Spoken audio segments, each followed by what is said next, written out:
And the invocation is just a way of asking for blessings for our time ahead. It's a way of acknowledging that we're all here together for a purpose, and it's really special.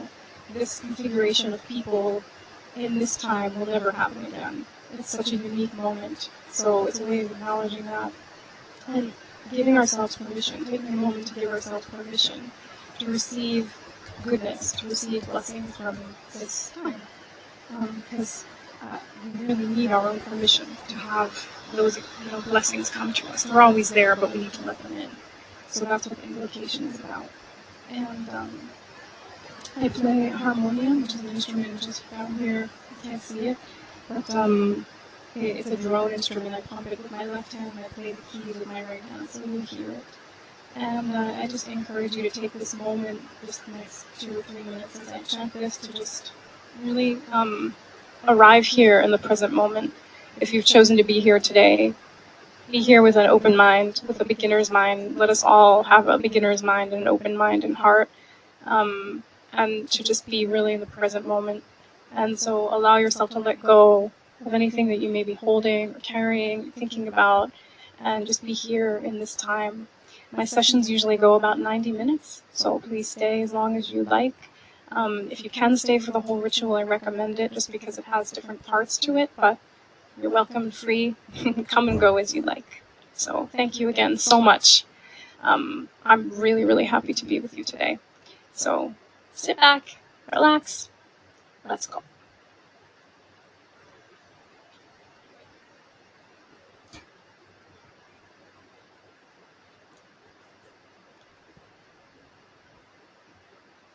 I usually begin the invocation by chanting the sound of Om. I'm sure many of you are familiar with that cosmic sound of Om, and you can chant along with me if you like. Or if you don't want to chant along, as you listen to it, you can just imagine the vibration of the sound in all of your cells. Imagine that that sound is just purifying you, washing away all the thoughts, washing away all the emotions in your heart, just cleansing you through the vibration of the sound.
Namo Namaste Guru Padakam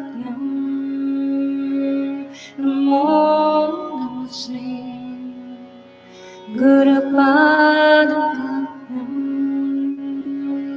Namo Namaste Guru Padakam Namo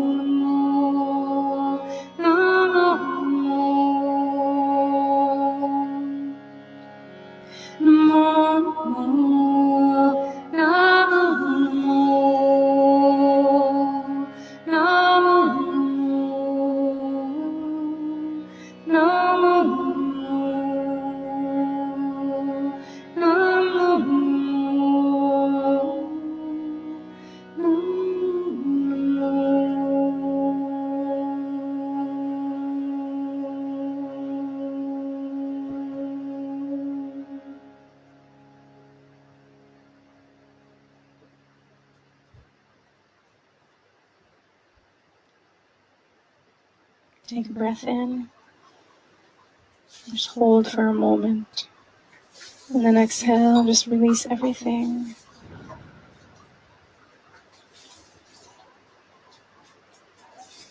Be here now. Beginner's mind, and open heart. May each one of us here today receive exactly what we need at this time. May we be open, receptive to receive whatever that is.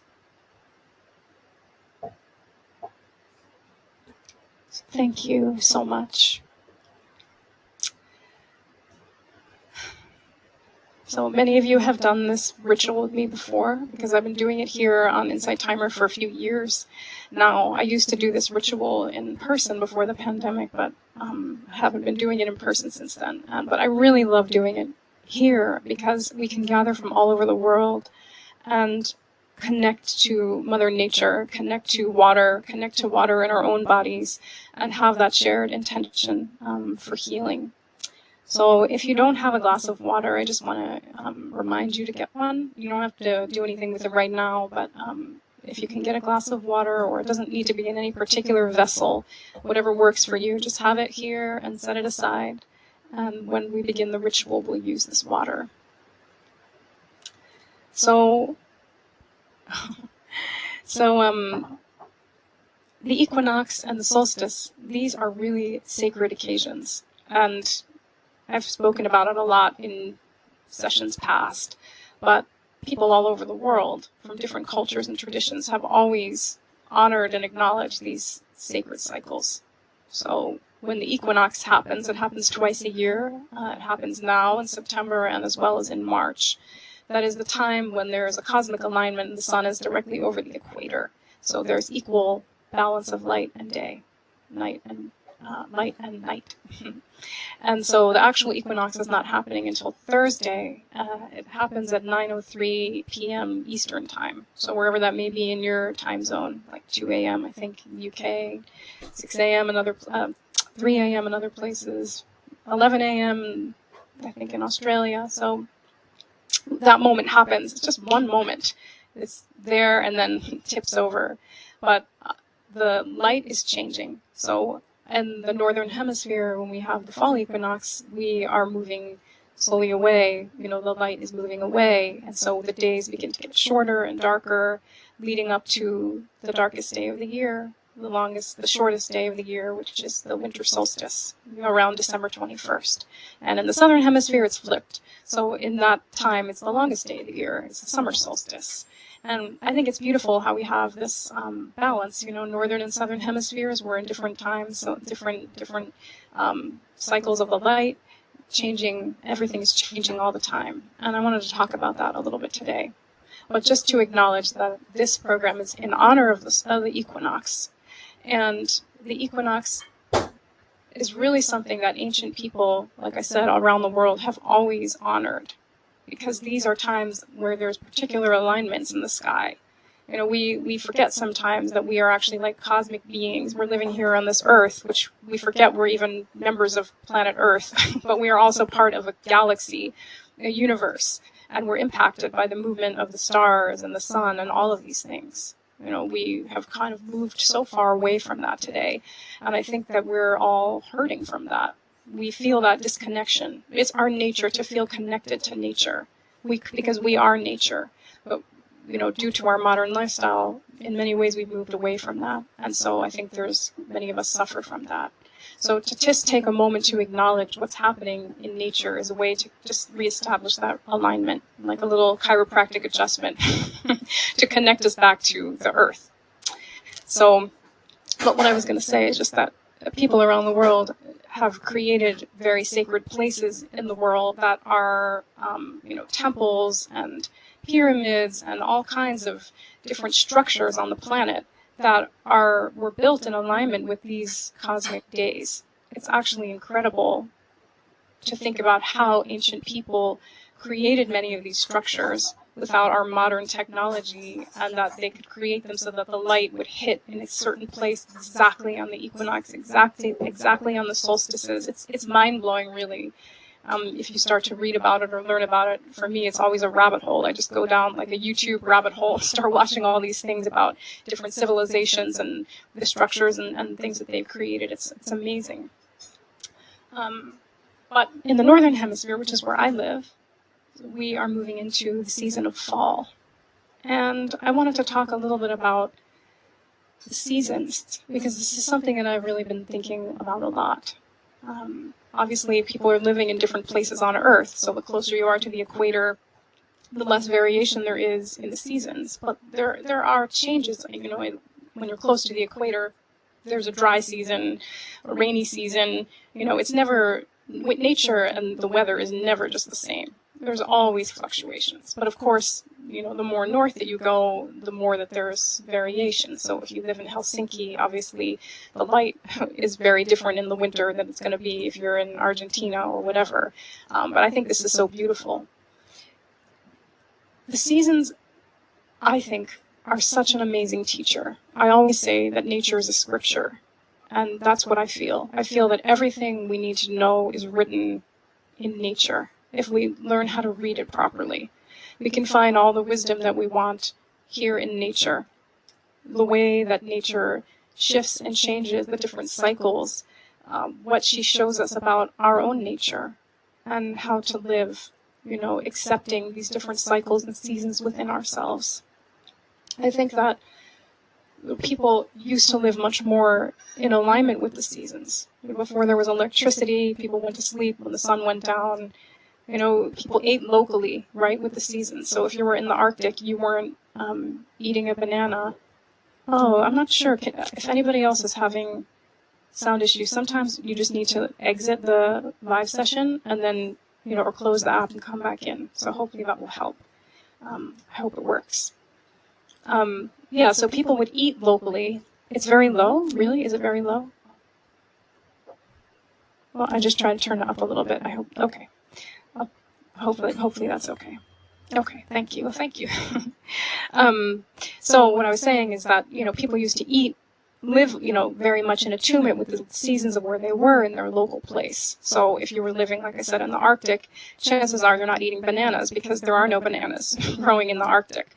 But now we live in this world where everything is happening all the time. So you can get a banana whenever you want. You can eat a carrot whenever you want. We have kind of fallen out of that natural rhythm of a place and a season. But there's so much beauty to the seasons themselves. And I believe that they really reflect the inner movements of our own seasons.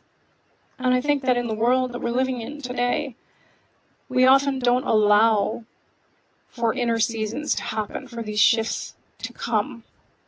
We give credence and energy towards certain seasons over others. For example, we may feel like a summer season is the only good season, or we have to always be expanding and in the light and dancing in the sunlight, and everything always has to be growing and flourishing. But that's not the way nature goes.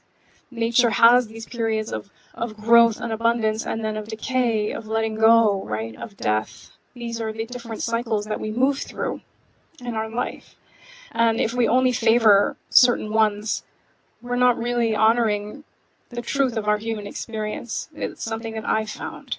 It's kind of like a culture of toxic positivity that says it always has to be, light, it always has to be bright, it always has to be, but that's not true. That's not, at least in my experience, that's not reality. Things are not always that way. Things are always shifting. We move through winter, spring, summer, fall, right, all the time. I personally, as I've shared a lot, for those of you who are in my circle or whatever, know I've been going through just a really hard season of my life, a really difficult period of time, a long winter. I've been through many winters before, and being in winter, sometimes it feels like that winter is never going to end. It just feels like everything is frozen and the ice is never going to melt, and we can start to feel like this is it. And it can be very overwhelming, when we're in the midst of a difficult period of time. But that's why I think the seasons have so much to teach us, because no winter has ever lasted forever. There are changes that happen. Even if we stay in winter, our mind, our relationship to that may begin to change. Nothing ever stays the same. Things are always moving and changing. So in my experience in this past year in particular, I've just had so much loss and so many difficult things have happened, and I have personally felt so frozen. And as an artist, as someone who is a creative person, that's been very difficult for me because I haven't been able to create like I normally do. It's just the energy has not been flowing because I've been really trying to deal with all kinds of difficult circumstances in my life. Best friend who's very sick and dying, and other kinds of loss, and so many different things. When anybody goes into that kind of survival mode, there isn't that much energy for other things. I just wrote a post about it the other day, but it's, basics of our nervous system. If we're in fight or flight or freeze, or we're trying to run and take care of ourselves to save ourselves, we're not really thinking about creating like writing a book or making an album. We're just trying to stay alive, And so I think that it's really important to honor these times, as uncomfortable as they are, and to not just say, I have to get through this winter, I have to get through the spring, I have to get to the summer. The winter has so much. The winter has spring hidden inside of it. It has the summer hidden inside of it. And when we resist it, we cause ourselves even more suffering. So I think that that's why it's so important to recognize sometimes, the cultural messages that we're getting all the time that are saying you should be this way. When you're posting on social media, you have to look happy, you have to be this, you have to have this image, you have to, whatever is expected of us in this society today, we have to question whether that's realistic or even whether that's helpful. Because we do, by nature, go through these different cycles. And when we're in a winter period, or when we're in an autumn period where things are shedding, things are letting go, those are our holy times. Those are sacred times. And we don't want to tell ourselves, you shouldn't be here, you should be somewhere else, right? If we tell ourselves, you shouldn't be what you are, we're just hurting our own heart. So it's important to accept, what season we're in. And to look and see and not say, this season is bad, this season is wrong, I need to get out of here and get to a different season. I would like to move through whatever it is that I'm going through, but I can't force any process. I have to allow things to just be. I have to trust, that like every other season I've been through, that the buds will form on the tree again, the light will return again, that those dark days, those short days, will begin to lengthen and the light will return. There's a beautiful quote that I wrote down I wanted to share that I always love from Pablo Neruda. He said, you can cut all the flowers, but you cannot stop spring from coming. It's so beautiful. We can't stop spring from coming. This is just the nature of things. So why is it that when we see that happening on the outside that we don't trust it within ourselves? Why don't we trust those seasons? We can get very stuck in a feeling of that, judging our experience or thinking that something is wrong with us or that we failed somehow, when we're comparing ourselves with other people or what we think is the standards are in our society and all of that. But for me personally, when I look to nature and I realize, okay, whatever's happening, this is what is supposed to happen right now. This is natural. There's nothing wrong with this. There's nothing wrong with me. I feel like we can't always be producing You know, the full moon is not always full, and she's beautiful when she's full because she goes dark. She becomes invisible, and then she becomes full again. If the moon was always full, you know, we wouldn't really be able to appreciate her, and if the sky was never dark, we would never even see the moon in her full glory. So there's beauty to that darkness. You know, there's beauty to these times that feel difficult. If you tell a seed, if you just keep a seed in the light, it's never going to grow. It's just gonna crumble and die. The seed needs to go down into the darkness. So why don't we honor those times within ourselves and understand that there's a process at work that we can't see. We don't always know what's happening. And because we want that evidence, it can feel like, oh my God, you know, I'm never going to get out of this. I can't see what's happening. But that's where we have to trust, right? When the seed goes into the ground, does it know when it's going to come out? No, it comes out when it's ready to come out. You know, likewise, like when a fruit is on a tree, you can yank it off before it's ripe. But if you just wait until it's ripe, when you just touch it, it just comes off. It's ready. You know, I think our heart, our lives are very much the same way. So people are obviously experiencing different seasons in their lives at different times. And it's an interesting thing when the external season is not necessarily mirroring our inner season. You know, like for me, this past summer was very challenging. So felt like I was in sort of this winter, but everything was blooming around me. And I felt like something was out of whack because I wasn't in that phase. You know, so I had to just honor my own seasons wherever I was. I remember many, many years ago, I went through this period of illness that I've talked about before. A really hard time in my life, this 3-year period where I was very unwell, very depressed, and completely exhausted in dealing with an illness. And at that time I was living in Colorado where it's always sunny. It was always sunny. Occasionally it would rain, but most of the time it was bright, the sky was blue, and everybody was, you know, scaling mountains and walking their dogs and riding their bike and, you know, being very active and outdoorsy. And I couldn't do any of those things. I was just in my bed. I would pray for a rainy day. Please let there be a rainy day so I can just have permission to lie here. Because every day it's sunny and I feel like I have to go outside, but yet I can't. You know? It was a very interesting time, and it was a time when I had to trust my inner rhythm, that it doesn't matter what's going on. This is what's happening in my own seasonal cycle. This is what's going on for me. It's not wrong. It's not bad. This is my own experience. So, you know, even enlightened beings or awakened beings, they still experience variations in seasons. You know, if you look at the lives of any great soul, Buddha, Jesus, any of them, think about the suffering and the hardships that many of them went through. They had so many difficult periods of their lives. The difference is that they had equanimity, so they weren't affected by it. You know, that's a really powerful thing, and it's a really profound teaching. You know, that it's not that we're trying to like rush through winter, but it's actually that we can arrive at a place where we can be at ease with whatever season is happening. See the wisdom in that. I want to read you this quote that I love. It's from a Chinese poet. His name is Wu Men. Maybe some of you have heard it. It says, 10,000 flowers in spring, the moon in autumn, a cool breeze in summer, snow in winter. If your mind isn't crowded with 10,000 things, this is the best season of your life. So great. If your mind isn't crowded with 10,000 things, this is the best season of your life. Our mind, right, has so much to do with how we experience these different seasons of our lives. And, you know, seeing great souls like a Mahatma, you know, awakened beings, they go through so many difficult things, but they maintain that equanimity. To me, that's really inspiring because I find for myself, of course, I get thrown off. You know, it's winter. It's like, oh my God, it's winter. I have to get to spring. I'm stuck. I have to, right? That feeling is like of not trusting life.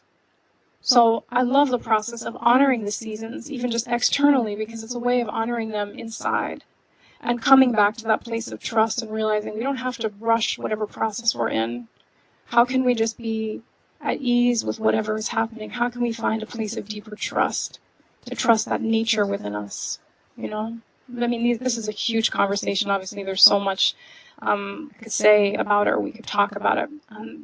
But the basic idea is just that as human beings we are nature, we have these seasons, and we need to let ourselves go through them and find that.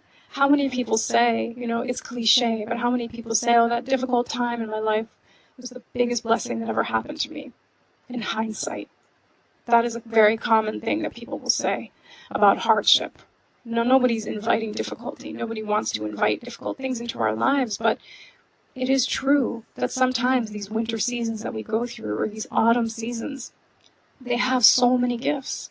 And if we're just always running right towards the light or towards that expansion, and we're not allowing that contraction or whatever may need to happen, then we're like cutting off part of our human existence, that needs to be honored, that needs healing, that needs rest, that needs time, that needs space. We need to give that to ourselves. So that's something that I'm always learning, and I'm learning a lot right now. Even that, things don't have to be perfect in order to live and to show up in our life. It's like I can sit here with you, and I can talk to you honestly, and I can offer this program to you, and I can be honest that I'm going through whatever I'm going through in my life that is changing me, that is shifting me, that is challenging me on the inside. We often think, well, I'm going to just wait until once everything gets figured out, then ... whatever it may be. Once I get this in order, then I'll figure out my perfect work. Then I'll find my partner. Then I'll do this. Then I'll do that. And we're stopping ourselves from living our life. I do these programs and I feel nervous and I have all these different emotions, but it means I'm alive. It's not mutually exclusive. Like, I have to never have anxiety. I have to never be nervous. I have to have everything figured out. I have to always be positive, always be in the light. Then I can offer a program on Insight Timer. Then I'd never get to see any of you. It's better to be honest, I think, and talk about these genuine seasons that we all go through, and meet each other in the heart of our humanity, our common humanity, because that's a place of connection, for me anyway. So I just wanted to plant that seed for you to think about in your own life. Like, what season are you in? What seasons are you moving through? Maybe you're moving through all the different seasons, and even in one day. We do. It's not like it has to be this big chunk of time. All of a sudden, I'm in this winter. It could be even you wake up in the morning and you're in the sunlight, everything's blooming and you're happy, and then something happens and you remember something, or someone says something to you, and all of a sudden you're thrown into this, whatever we go through, right, in our mind. It's constantly cycling through these seasons. But I think most important is accepting, loving, and having compassion for ourselves wherever we may be in our life, and knowing that we can still be here. We belong here on this earth. We are all worthy of love. It doesn't matter what season you're in. You don't have to be in the summer season to be worthy of love. We're worthy of love always. So another lesson that I'm always learning. So anyway, something for you to contemplate. And as we do this ritual today, I really invite you to consider, for this season, this time in your life, whatever may be happening for you. Maybe you're letting go of something. Maybe you're moving through a lot of changes. I mean, so many people on Earth are moving through lots of change. This has been such a tumultuous time on our planet for the last few years, and honestly, we're all traumatized in one way or another. We've all been living in this fight or flight, whether we know it or not, just that contraction. And so healing is needed. Healing is needed by speaking that out, by coming together and being honest, and by just being present and sending that love to ourselves. I think it's really, really important. So for you, maybe you're in a place where everything is expanding and opening and blossoming, and you feel the energies flowing, and you're creating, and that's so beautiful. How do you want to water that? How do you want to give energy to that? Or if you're in a time when you feel like everything is falling away, or you're confused, or you're dealing with challenges in your life, endings, letting go, what is needed? What do you need to help you? That's what we will call in. That's what we'll invite during this ritual today. Whatever it is that you need, right? We can give that to ourselves just through our intention, through our imagination, and to connect to that in our heart, to connect to it. So I'm going to move on to do the ritual, because I could keep talking about this subject because there's so much there. But just hold it lightly. If the season thing resonates for you, see where you're at. And anyone else who might be moving through fall or winter, I'm there with you. And this too shall pass. And this too has many gifts, even in the difficulty, you know. So if you don't have your water, if you could get your water, we're going to begin the ritual in a minute. And this ritual is something that I created years ago, and it's based on, it has various components that I kind of wove together from different things I've studied and learned, from different things I've studied, different teachers I've worked with, various things. And the first section of this ritual is like a purification where we basically just arrive here and we release whatever may be in the way of being receptive. We let go, we clear our energy field of anything that may be, you know, creating any obstructions. And then we will sing to our water. We will sing a mantra. So I mentioned before that I sing mantras. It's something I've been studying and practicing for a long time. A mantra is a sacred sound formula. The Sanskrit word mantra, has many different interpretations, but man is like our mind. Tra can be translated in different ways. It can be to cross over. The mantra can be something that helps us to cross over our mind, go beyond our mind.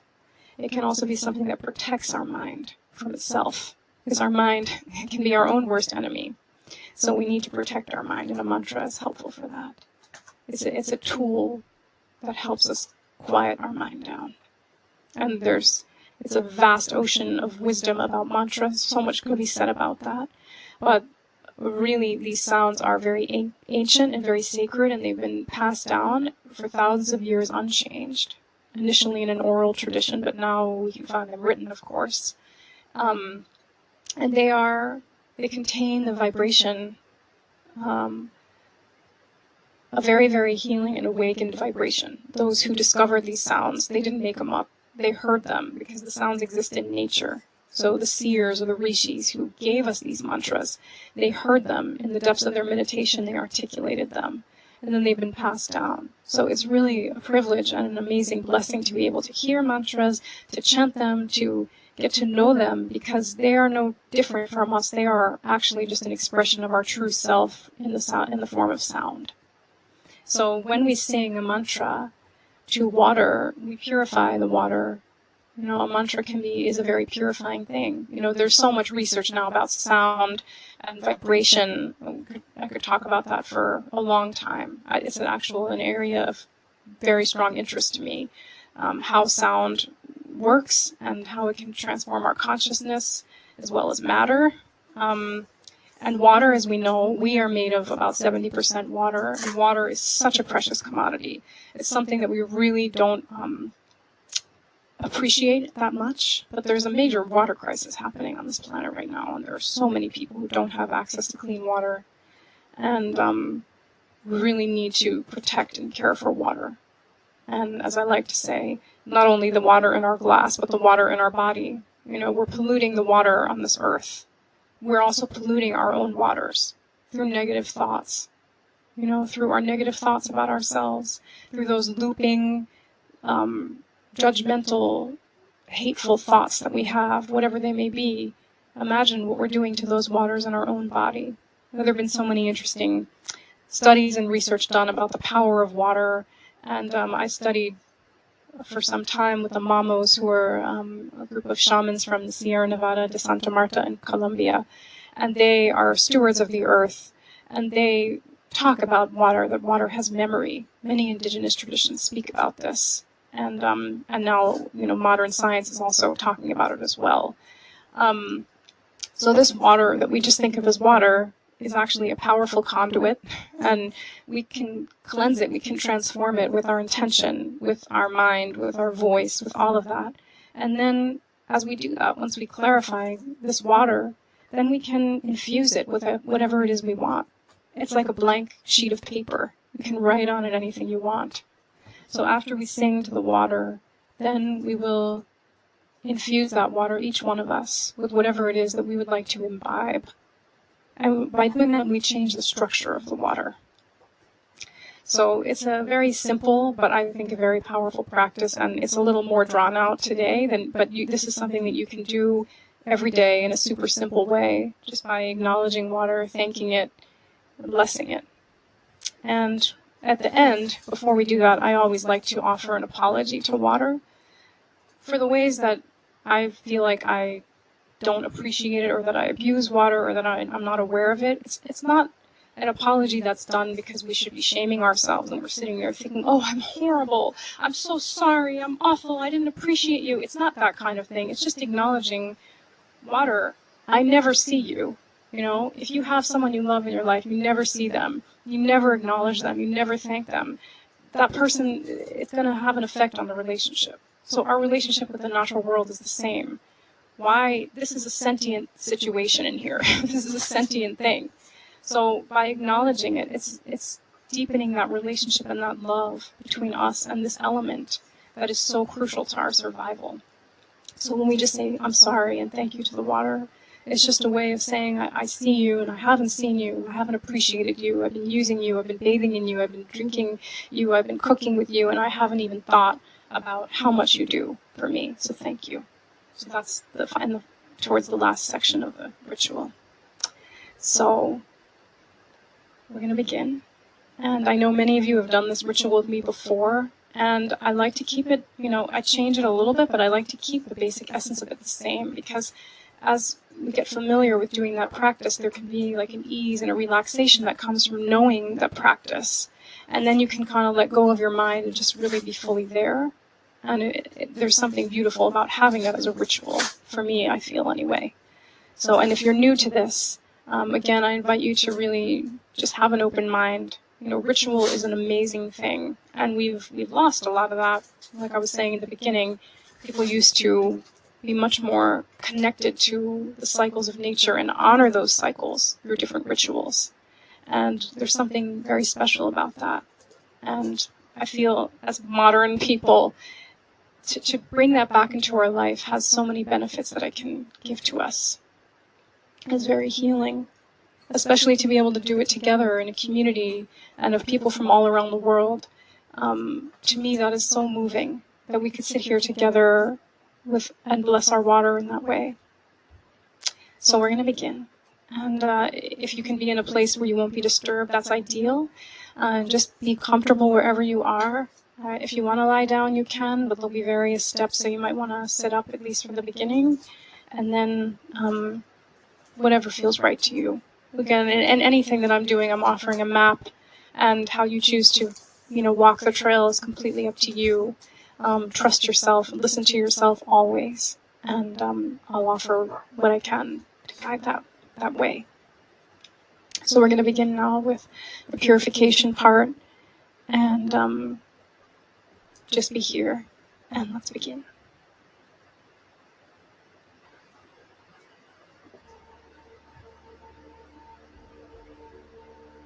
So I always use this music at the beginning.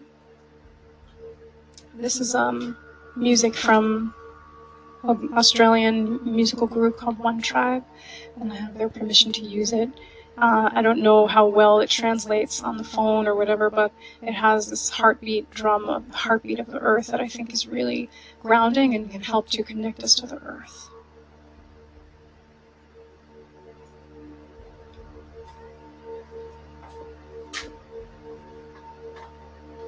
So just take a moment to just come back to yourself and just let go of everything that I've said. If there is anything of value there for you, you can know that it will be there after the practice. And if not, just let it all go.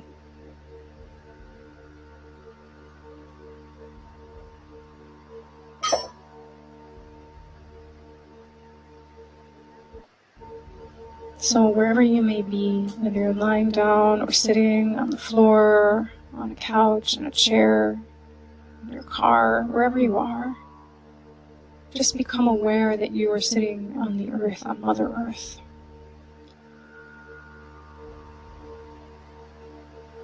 And Mother Earth is always supporting you. No matter where you may go, you can always know that Mother Earth is there, beneath you, offering that ground and that stability.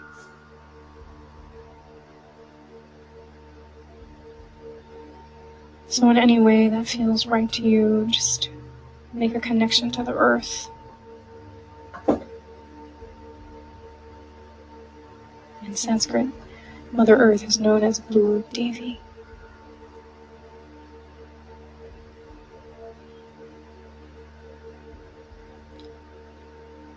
Now we're going to start by connecting to the earth of our body. You know, our body is made up of the 5 elements, and we often forget that we have a body because so many of us are disembodied today. We're in our head. We're off with our to-do lists and our worries. So come back. We have to come back to this physical body. This is our home. This is the vessel that we have to move through this world. So I like to begin by just massaging the body just a little bit.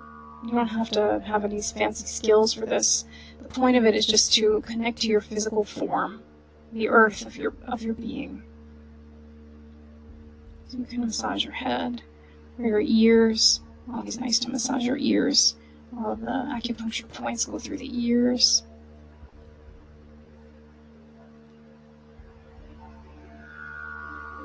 Whatever you do, just do it with attention and mindfulness.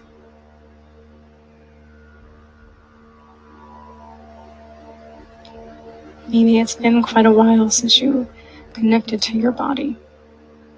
Sometimes our body's a hard place to be. So this is just a way of acknowledging our physical body without needing to change anything about it.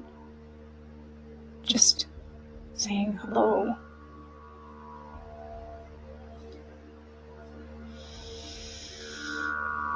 And you can smile while you do it. You can feel happy. You can feel grateful. You can feel appreciative for this body. Even if there are things that are challenging about this physical body, there are so many things that it does that we can be grateful for.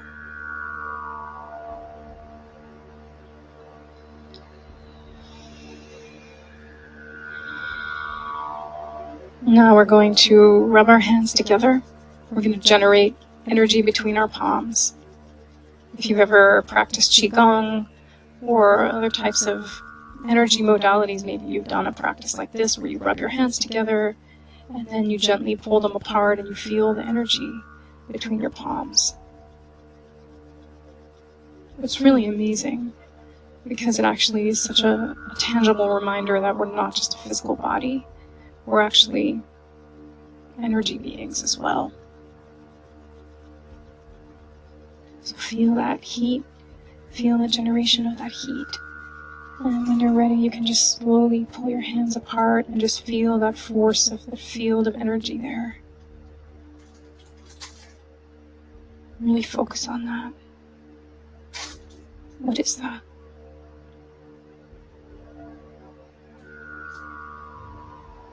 And feeling the energy in your hands. We're just going to sweep our body 3 times. Imagine that you're just sweeping away anything that is heavy, that is weighing on you. Anything that you no longer wish to have, carry, things that are sitting in your cells, in your energy field, whatever it may be.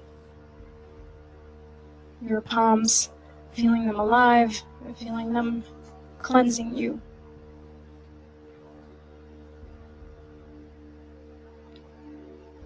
And when you're done, you can just shake out those hands.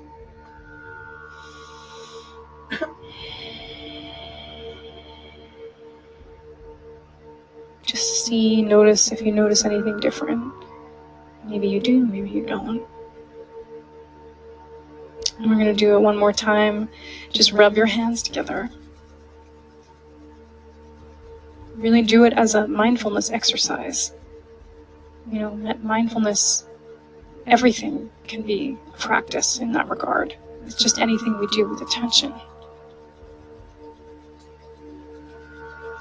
Feel that energy. And then again, just connect to that. Spread your hands. Feel the energy between your hands. And we're going to cup our eyes. Just place your palms over your eyes. This palming exercise is very soothing to the nervous system. Just rest your eyes. You don't need to see or be seen. Just rest.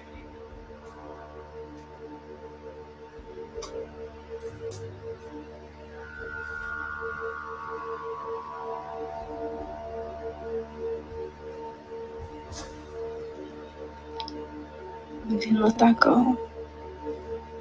And we're going to do 3 mindful breaths.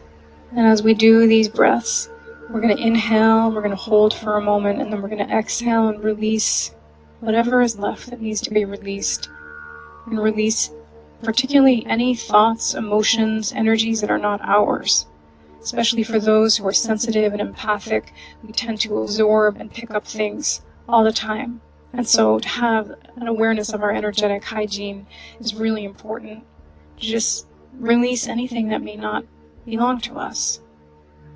From a teacher of mine named Shakti Durga, I learned a practice called isolate and release, where when we breathe in, we imagine that we're isolating any energies, any things that are not ours, and on the exhale, we just release it through your whole body. You imagine through all your pores, you're just releasing that, clarifying everything, so you're just with yourself. So the power of your imagination is important here. If you're not someone who visualizes things, it doesn't matter at all. You can feel it somatically, you can sense it, you can see it, you can intend it, whatever you want. So take a breath in. Isolate anything that's not yours, whatever that looks like to you. And then exhale through your whole body.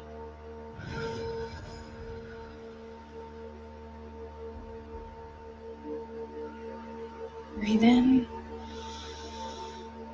Hold. Isolate anything you want to release. And then exhale through all your cells.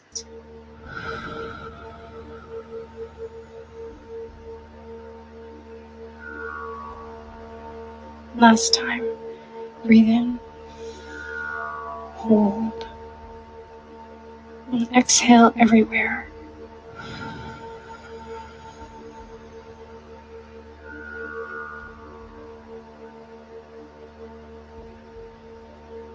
So just feel and imagine and intend that you are really just with yourself right now. This is you. You're in your own energy field. There's no disruption. Just with yourself.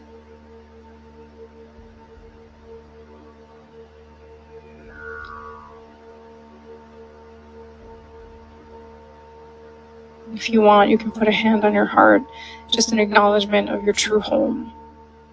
This is our true existence, our true dwelling place, in the heart. You give yourself permission now to receive whatever you need, whatever blessings you need, whatever healing you need, whatever love you need. Open the door for that.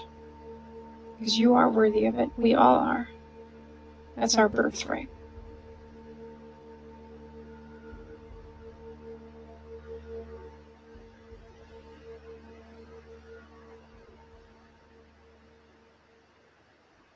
So just take a moment now in the silence to just feel yourself sitting here. Notice if anything has changed. Notice what you may be thinking or feeling. Maybe your mind is quiet, or maybe it's active. And when we sing the mantra is very purifying. So it helps to settle down the vibrations in our mind, vibrations of our emotions. Purifies them. So we'll chant this, we'll sing this together, and we'll sing it to our water. The mantra that we're going to chant is Om Namah Shivaya, a very, very beloved mantra in the Hindu tradition. It has many different explanations and definitions. Really, ultimately, a mantra is not something that we can understand cognitively. It is beyond our mind. But Om Namah Shivaya essentially means I honor, I bow down to that light within you, within me, within this water, within all of existence. Shiva is the energy of transmutation, dissolution, and change. He's the great transformer. But Shiva is also the witness, the great observer, the witness consciousness that's always observing and seeing everything with no judgment, no opinion, just observing. So when we call on that, we awaken that within ourselves, that witness consciousness that just witnesses and loves with no agenda, no opinion. And then we sing to this water, and as we do, we imagine that this water becomes a glass of pure consciousness. Everything is consciousness, but we are consciously singing to this water, intending that it become that blank screen or that blank sheet of paper that we can then write whatever we want on. So we're going to sing this mantra, Om Namah Shivaya. And if you don't want to sing along, that's fine. I sing the mantra in various ways, and sometimes I'll guide, give some specific instructions, or offer some guidance as I'm singing. If you want, you can pick up your glass at a certain point, and you can sing to it. We will chant into our water, and again, do whatever feels right to you. It's so important to make it your own. It's important to make every practice your own. Be true to you. So Om Namah Shivaya. Really beautiful mantra. And this version that I'm going to sing is first song I ever wrote a long time ago.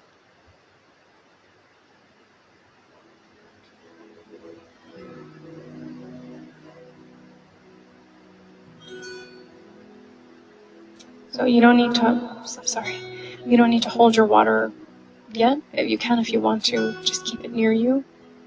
And a mantra practice, whether we're singing or chanting a mantra, is really a mindfulness practice.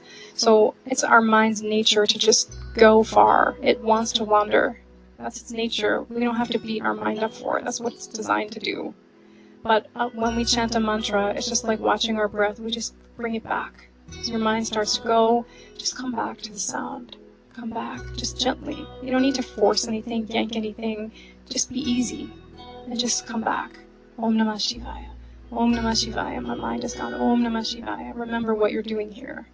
It's a cleansing practice. It's a purifying practice to help us awaken. Ultimately, is really what it is, to help us awaken.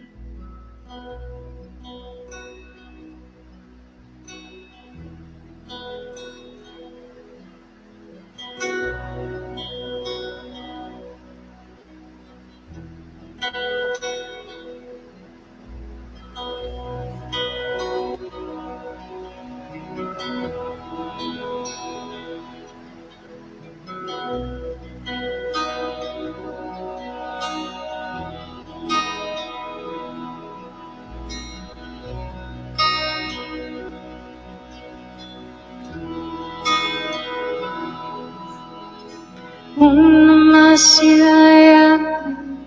Hari Om Namah Shivaya. Hari Om Namah Shivaya.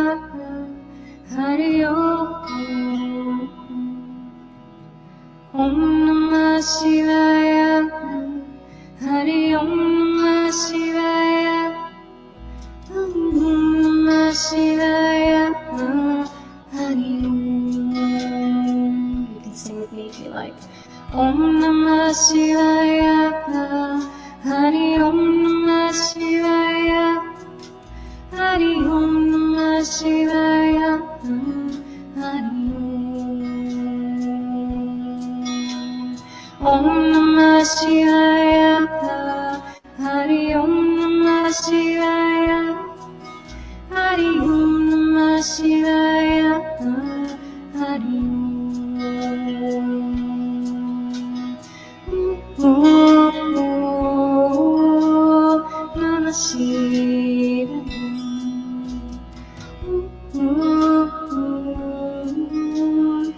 Namah Shivaya. Hari Om Namah Shivaya. Hari Om Namah Shivaya. Hari Om Namah Shivaya. Hari Om. Om Namah Shivaya. Hari Om Namah Shivaya. Om Namah Shivaya. Hari Om.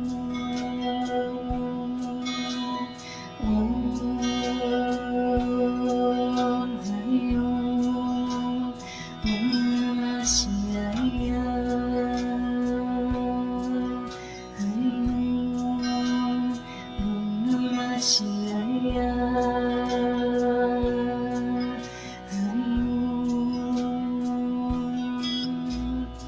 Feel the vibration of the sound.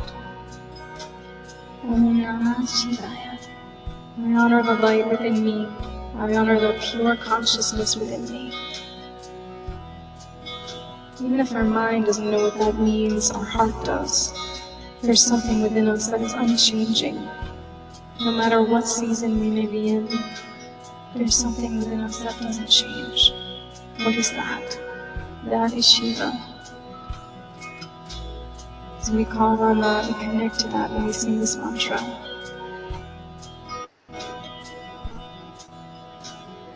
Om Hari Om, Om Namah Shivaya. Hari Om Namah Shivaya.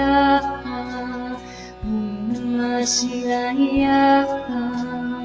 Om Namah Shivaya. Om Namah Shivaya. Om Namah Shivaya. Om Namah Shivaya. Om Namah Shivaya. So if you like, you can pick up your water. Just hold your water in your glass in whatever way feels natural to you. And allow your consciousness or mind to connect with this water. Where did this water even come from? Somehow it arrived here for you today.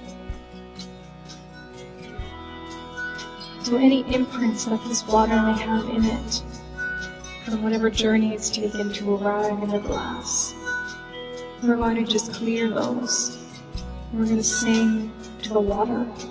And as you do, you can just imagine that the molecules are reorganizing.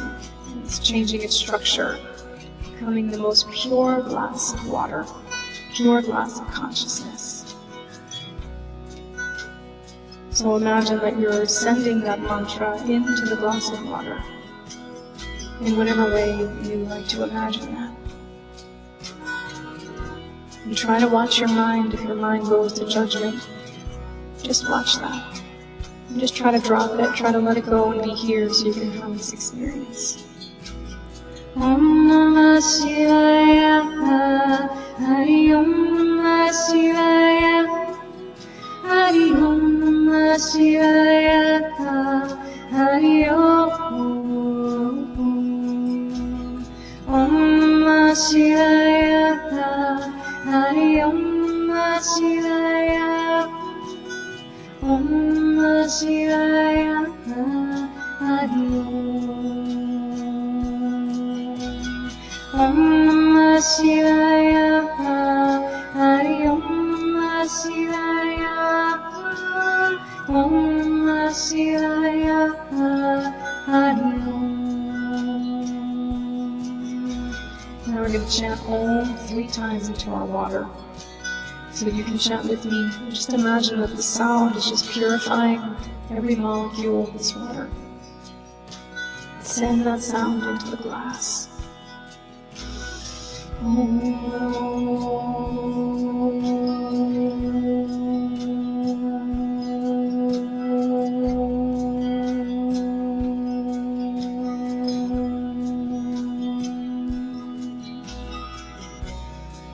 do 2 more times. Breathe in.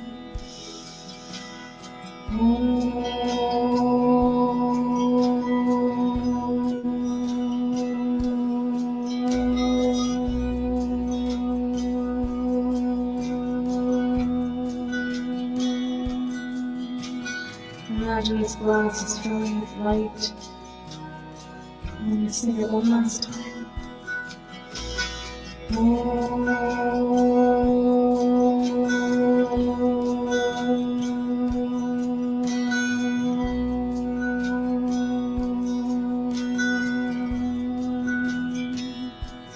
Feel that this glass of water is now completely purified. It's a glass of light. It's a glass of consciousness. And if you still want to hold it, you can. Or you can put it down. And now we're going to sing to the water in our own body. We're going to cleanse all of the tributaries of water in our body, cleanse all those negative thoughts, all of that mental pollution, that energetic pollution. You just sing Om Namah Shivaya to our own body.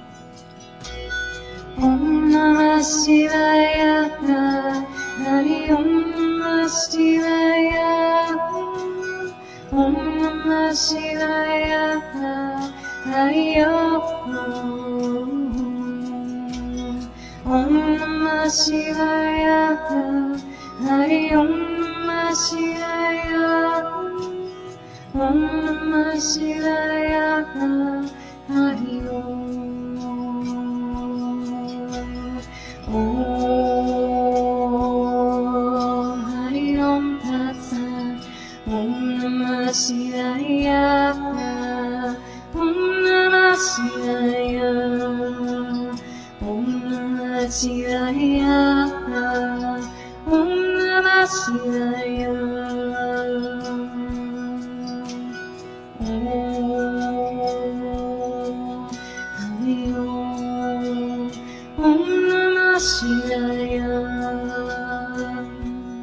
Using the power of your imagination. Everything in this entire world was created from imagination. It all started in the imagination. It's an untapped resource that we have. So using your imagination, imagine all the waters in your body are purified, full of light. In every organ, every cell, all the molecules of water are reorganizing, healing.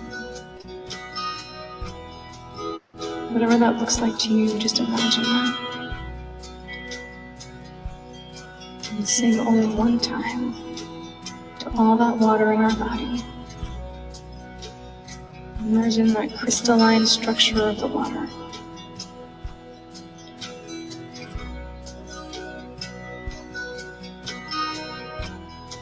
Take a nice breath.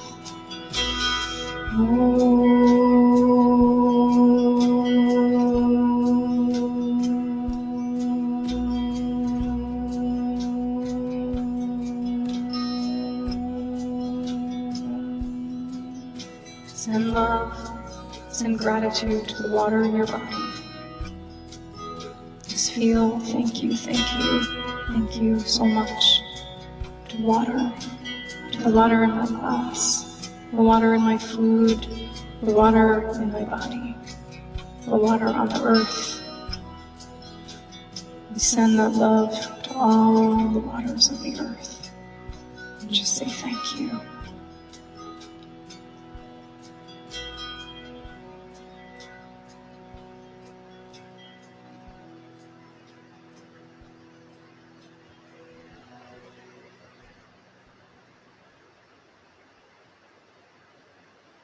So keep your attention focused inside. And I'm going to invite you to hold your glass of water now if you're not already.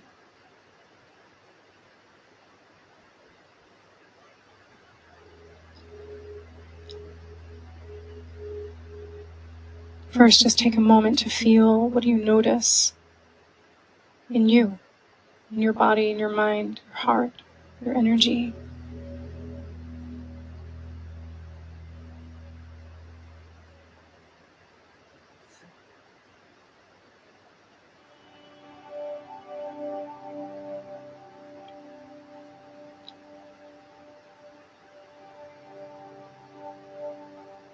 Allow your mind to connect to this water, this glass of light, this glass of consciousness.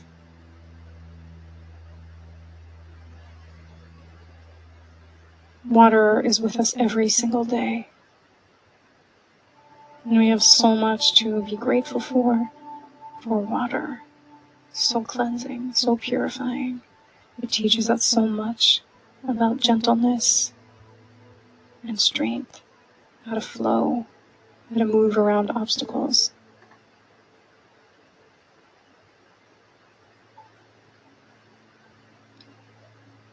So we want to begin by just taking a moment to acknowledge the ways that we collectively have not appreciated and honored water. You can bring to mind the oceans and the rivers and the lakes of this earth. They're so beautiful. They give so much.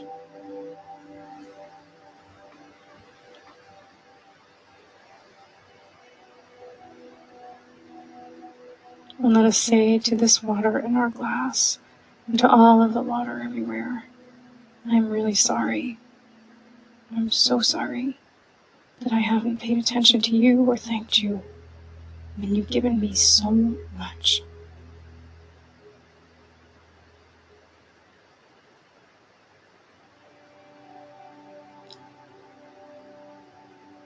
I'm sorry, water. I love you. I appreciate you. Thank you. Without you, I wouldn't be here.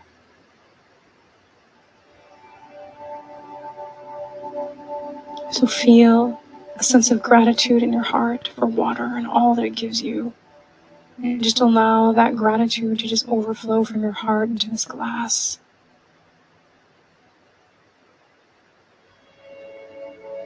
And just feel, thank you, thank you, thank you.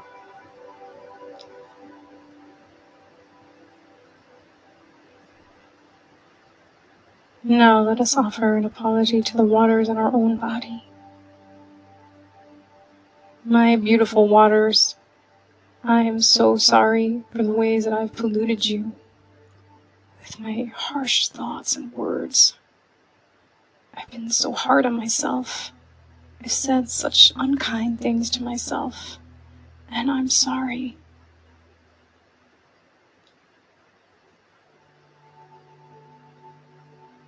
Send that love, send forgiveness, send gratitude and appreciation through all of those rivers within you.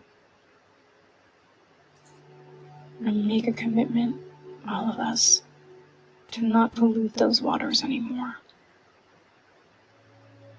To be kind and loving to our own water is so important.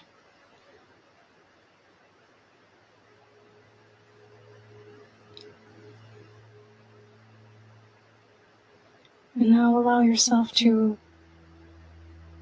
connect your consciousness to this glass of water that you have here. Remembering the different steps of this ritual, that we have purified ourselves as well as purified this water through our intentions and through our vibration of sound, breath, and intention. And feel and sense that this water is a glass of pure consciousness, like a blank piece of paper that each one of us can write on whatever it is we want.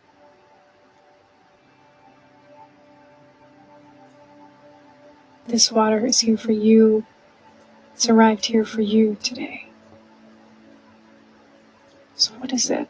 What is it that you need, that you're longing for in your life, that you desire? What quality would be really healing and helpful for you right now?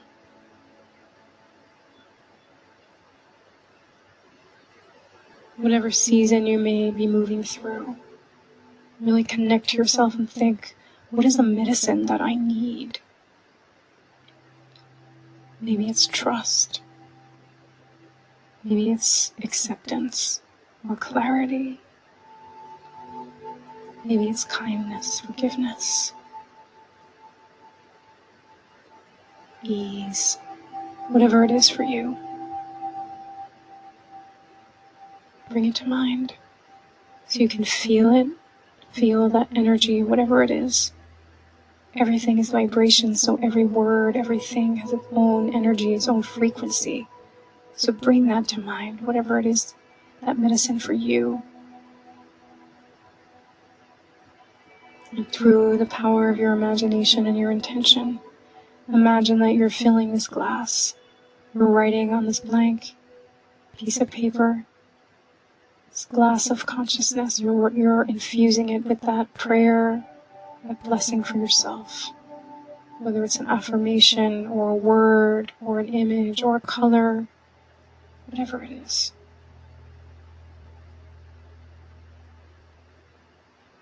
Imagine now that these molecules of purified water are reconfiguring themselves into that. So maybe you're holding a glass of trust, a glass of love, a glass of worthiness right here.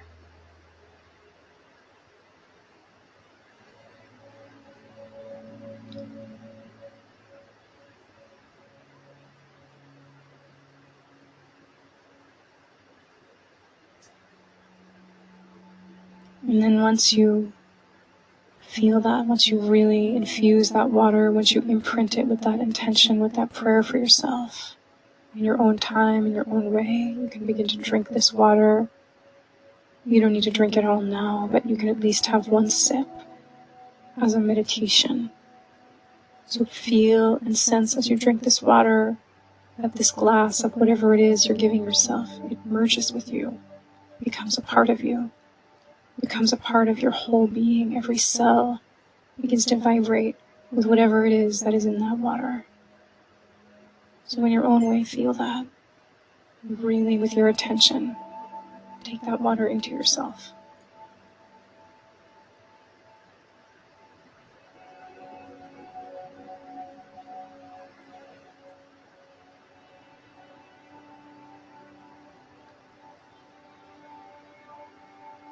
Feel the quality of the water.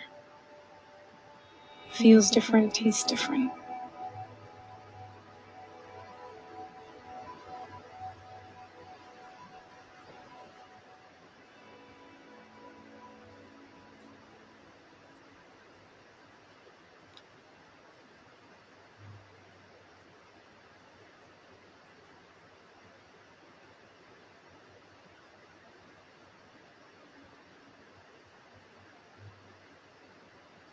I'd like to end by offering a little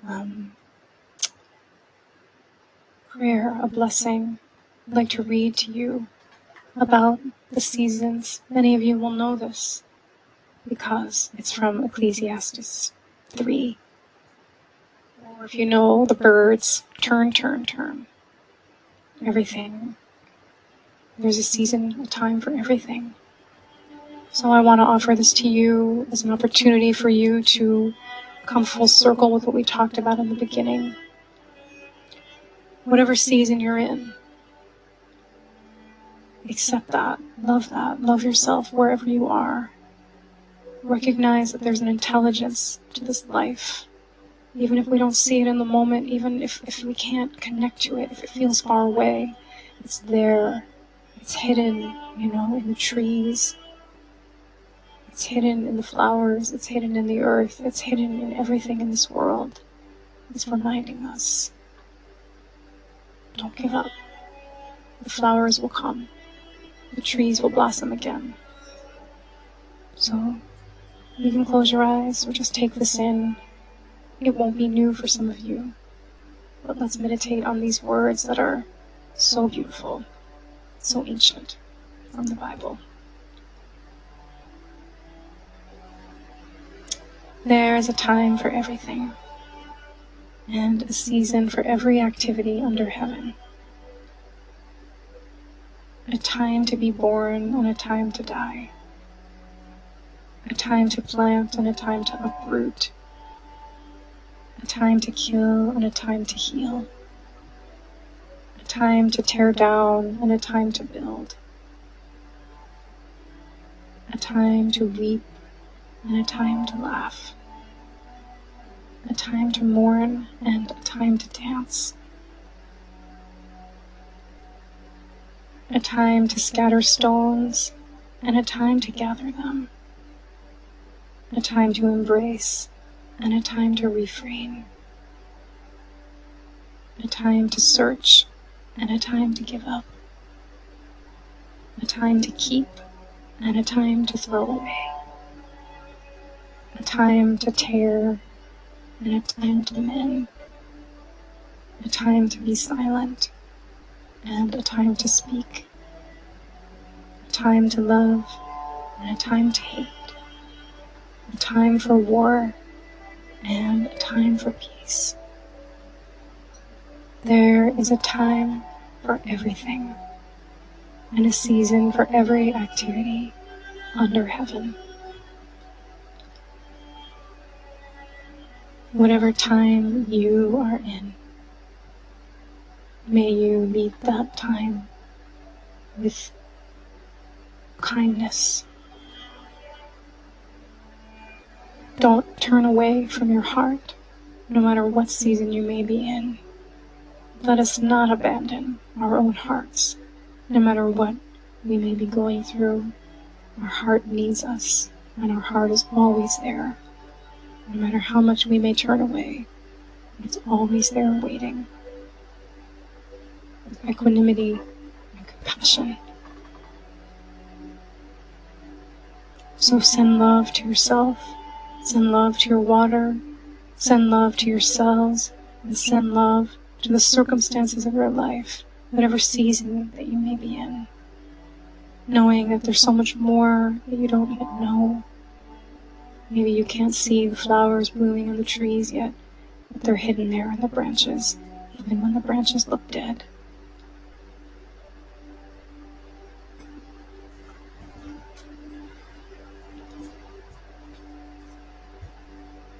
So let's just take a breath in together to complete, and exhale, and feel grateful for this human life, with all of its messiness, all of its challenges, darkness, and light.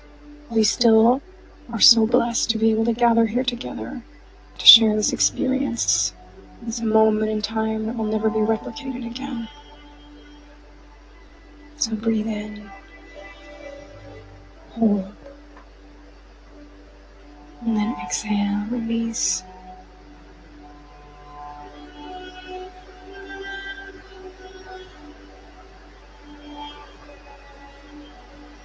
And just rest. Nothing to do, nowhere to go, no one to be.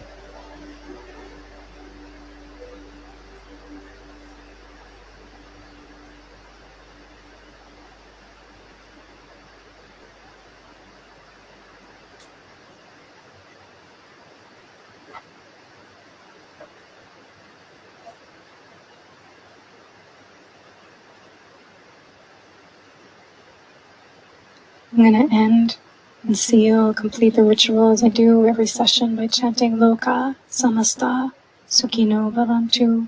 May all beings everywhere be happy.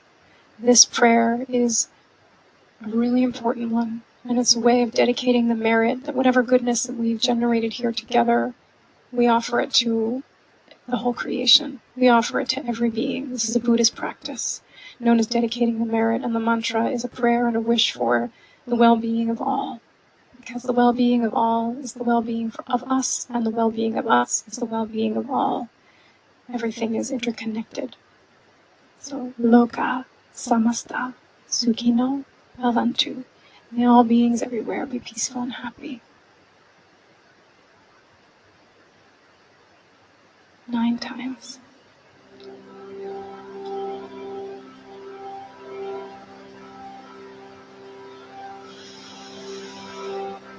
Om Loka Samasta Sukhino Bhavantu. Loka Samasta Sukhino Bhavantu. Loka Samasta Sukhino Bhavantu. Loka Samasta Sukhino Bhavantu. Loka Samasta Sukhino Bhavantu. Loka Samasta Sukhino Bhavantu. Loka Samasta Sukhino Bhavantu. Loka Samasta Sukhino Bhavantu. Loka Samasta Sukhino Bhavantu. Om Shanti, Shanti, Shanti.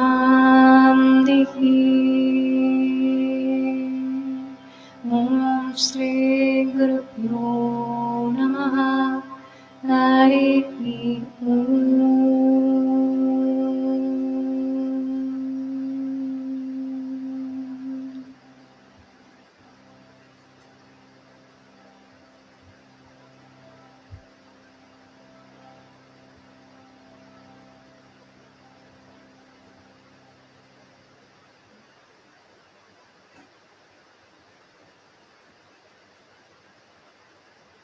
Thank you. Thank you so much for joining me. Thank you. If you have never attended this program before, I hope that you receive some benefit from it. And if you have, I hope you receive some benefit from it. It is so special to be able to share this practice together, and I thank you all so much for your interest in it and for your open heart and mind. It's so touching to me, and I'm so grateful to Insight Timer for creating this amazing platform where we can all be together in this way. It's a really special thing. So I will be offering more live sessions after taking a little break. My next program, the next offering I am doing is a workshop actually on October 2nd. It's called Tending the Feminine Heart. It's a program for women. Anyone who identifies as a woman is welcome in it. And this is the second program I'm doing with this title. And it's a 2-hour workshop, a gathering for women to come together to explore different themes, to share, and to tend the feminine heart. The reason I called it that is because our heart needs tending. That feminine heart needs tending, just like we would tend a fire. If you just leave a fire, it's going to go out. You have to tend it. You have to give it attention. You have to feed it. You have to put wood on it. You have to, pay attention to it. In the same way, we need to pay attention to our own hearts. And we gather together with other women. It's a very beautiful way to do that. So it's something that's important to me. And anyone is welcome who identifies as a woman to that program. You don't have to have come to the first one. And then I think my next live session is going to be on friendship. It's a subject that's really up for me right now because my dearest friend in the world is very ill and dying in hospice. She's been sick for a year, actually, with a brain tumor, and very unfortunately, the way that it went down was just that it caused so much damage she hasn't been able to walk or talk for a year. Since last November, and it's been very difficult, as you can imagine. We all move through these hard times or loss in different ways. This for me has been really, really hard because this friend is like my sister and like my family, and it's been so hard to see her suffering as she has and not be able to communicate with her in any way. So anyway, this experience that I've been going through, this very long journey that I've been going through with her, as she now approaches the very end of her life, has really shined a light on so many things for me in my own life. It made me think a lot about friendship, the different types of friendship and relationships. And, a lot of times our friendships change. Some relationships stay with us throughout our life. Sometimes friendships change. Sometimes as we change, friendships fall away. That can be really painful, and just to talk about that, to explore that, and what does it mean to be a friend to ourselves? What does it mean to befriend ourselves? I think that is a really good thing to explore as well. So the art of friendship, I think, will be the next live session that I'm going to do, and I'm really excited about the live sessions that I hope to offer in the next few months, which I'll post soon. And I'm doing another workshop in November. It's called Tantra, Making Love with Life. And, of course, when everybody hears the word Tantra, it's like, sex! Tantra is not sex. Tantra does not mean that. It's such a highly misunderstood word and philosophy, and one that is of great interest to me, something I've studied a lot in graduate school and beyond. And Tantra is a very vast, beautiful, esoteric system with many different streams, and there's so much beauty in it. It's a very world-affirming tradition, if you want to call it a tradition, that affirms that this world is sacred. Our body is sacred. Brandy, if you're here, I saw your question in the circle, which I'll try to answer. There's so much to that, what you mentioned. she asked a question about, if we've had trauma in our body, how does it work? We think about our body as a temple or our body as sacred. For those of us who've had trauma, we've all had trauma. Our body keeps trauma. I mean, you just have to read the work of any number of people, Bessel van der Kolk or Gabor Mate, or there's so many amazing people out there talking a lot about this, that our body, how it stores trauma. But tantric teachings, tantra is really about looking at how this world is sacred, and as well as our own being. That what we're seeking is all here within us. The temple is here. It's this form. We've forgotten that. And I think that Tantra has so much to offer us in this day and age, because we've forgotten the sacredness of our own body. We've forgotten the sacredness of the earth. When you don't think the earth is sacred, and it's just an inert object that's just here to fulfill, to give us whatever we want, like a slot machine. You just get what you want from the earth. If we don't realize it's a living being, that it has that consciousness and light, we're not going to treat it with respect. And it's the same with our body. So there's different types of tantric practices, there's different streams, and part of that, there's definitely a stream that involves intimacy and sexuality. It's one piece of it, but it's only one piece. Tantra does not mean sex. Tantra, the word, has many different interpretations. It means technique, but it also is a loom. It means loom, that which is sort of weaving together, matter and spirit, what weaves it together. It's really a beautiful tradition, and something that I find really inspiring. So you can read about it on my profile to learn more about that. And I think that's all for now. I just want to say thank you so much for all of your donations. It really, really helps, and I'm so grateful that I can offer these programs for free. I think these types of programs should always be free, and in this day and age it's hard because, you have to survive when you're doing spiritual teaching or music or whatever, but my deepest wish is that all of these programs could always be free so anybody could come, and your donations help to make that possible. So thank you, and thank you for just being here and always coming to my live sessions, and those of you who are present in my circle, whether you're active or not, I'm really grateful. So yeah, just thank you so, so much. I've really been going through such a lot, in my life, and I've missed doing these sessions. I feel like I could cry because I just feel so appreciative for this space where we can be honest about our human experience and not have to posture in any way, because that's exhausting, and it doesn't, in my opinion, foster the connection that all of us long for and desire. So it's to meet in our humanity, and I thank you so much for giving me this opportunity to be with you in this way. And yeah, thank you. So I'll see you again. I will post my next live session sometime soon. Oh, I wanted to mention just one final thing. I do offer one-to-one sessions, and I used to have specific times listed on my calendar, on my profile, but I stopped doing that because times are so hard for, to match up with where people are in the world and stuff. So if you want to do a session with me, please don't hesitate. You can email me through my website. You can email me on the app, and we can set up a mutual time together. So don't hesitate. I'm here if you're interested. So much love to you, and thank you. I will see you soon, I hope. And take good care of this water. I recommend, if you haven't finished your water, keep that water, and drink that water. And when you drink it, don't just throw it back, This is like sacred water. So drink it with attention, mindfulness, before you go to bed or when you wake up in the morning, or you can share it or whatever. And you can also do this practice in a very simple way every day. And sometimes I keep a glass of water by my bed. When I wake up, I just sit at the edge of my bed. I just take that water. I just say, thank you. I connect to the water, and I just feel, what is this day? What do I want? What do I need for this day? I just imagine that I'm just putting that in this glass, and then I just have a sip of it. It doesn't need to be a whole thing.